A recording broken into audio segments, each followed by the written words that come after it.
There's a story of persistence behind every successful person, every successful team.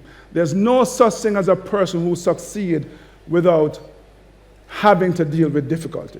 Right? Recognize that life is going to test you.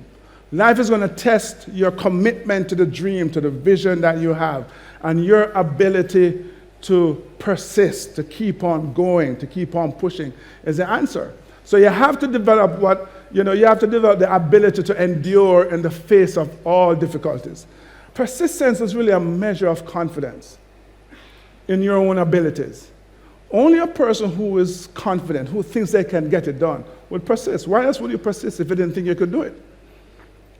But the more you persist is the more confident you become. And the more confident you become is the more you persist. And when you get this reputation, or perhaps more importantly, when you begin to think of yourself, you know what? She will never quit. He will never quit. That company over there, if they say they're going to do it, it sucks. It's money in the bank. When you get to that point, your success is virtually guaranteed.